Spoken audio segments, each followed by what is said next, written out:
Hey everyone. I know it's been a while, but I really haven't been doing a lot of interesting stuff lately. But I have built this porch this spring and I thought I'd share it with you. We wanted an entryway porch, and I had thought about doing a wraparound that comes around off the screen porch over here, but it was going to be a pain in the ass and it was just going to be a lot more work than I wanted to do. So we just did this. I call it the grand entrance. I'm working on the stairs today. It's going to be log stairs going up in, and it's basically splitting logs and making stairs out of it. But I'll tell you a little bit about how I did this. Just like on the front, we put two 4-foot piers in here, and I built a beam out of 2x6s, pressure treated, and some plywood sandwiched in between. Then I had cedar logs. I got all kinds of cedar logs laying around, and I picked two decent ones and I made the uprights.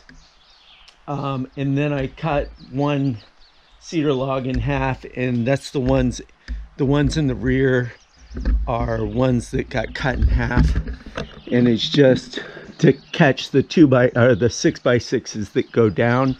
There's a 6x6 up on the top there, and then you can see this archway.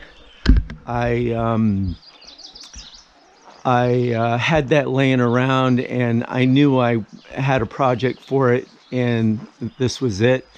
And then the king post, I wanted it to match that front and rear. And then probably one of the more stressful things was getting these posts in, and that because you're cutting into that one that's going up and down, and once you cut, you're committed.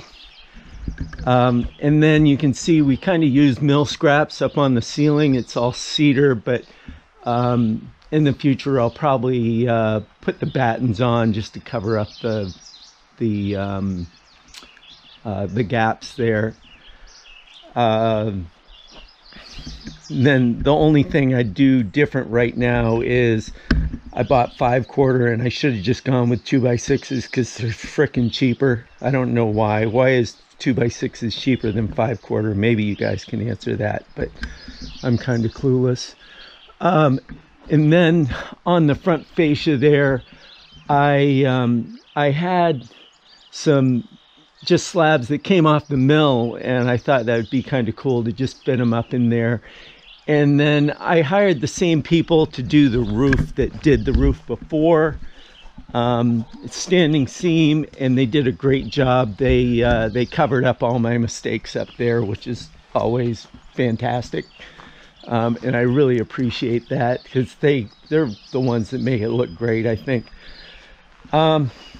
So now it's just the log staircase and the balusters, and I'll do something similar that I did up on the front porch. I'll show you that real quick if you haven't seen it. But you can see we have cedar limbs on the front,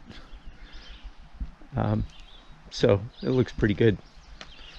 Girl ran out of propane. We had to makeshift before we could get it. I've got some 20 pounds to put on there now, but that'll go back to where it belongs. But you do what you got to do. So anyways, that's what's been going on here. I'll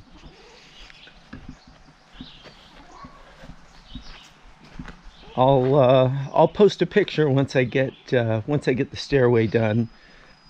Just kind of leveling everything up and roughing it in, and then I'll cut in the steps.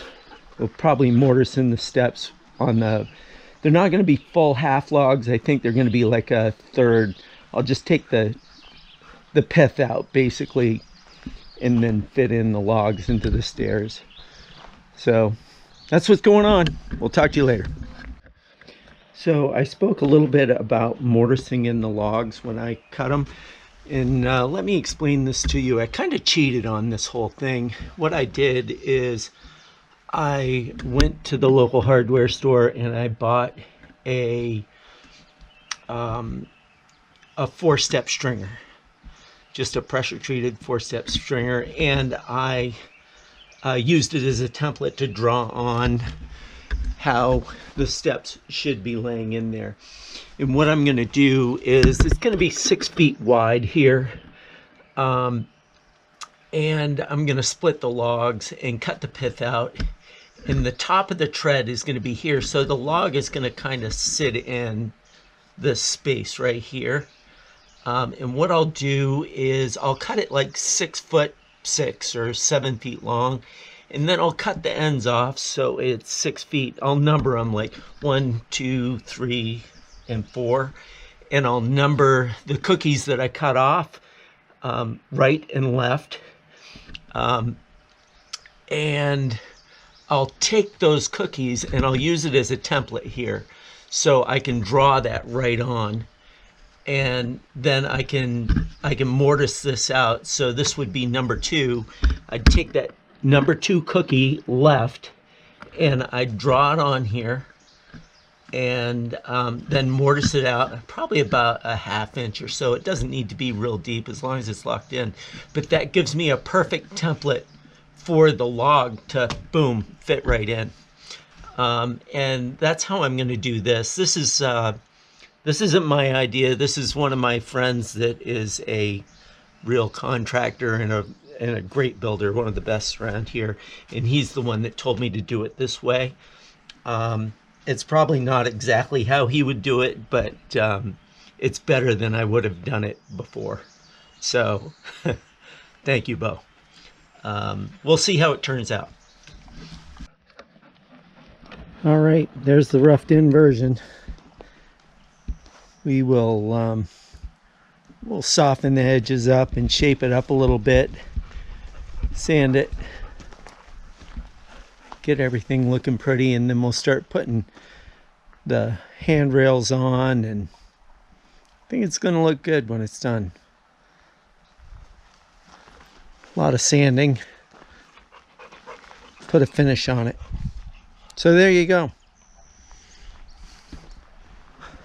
I think once we get it all done, hey Callie and Bucky, I think once it get all done, it's going to look pretty good. Thanks. We'll see you guys soon.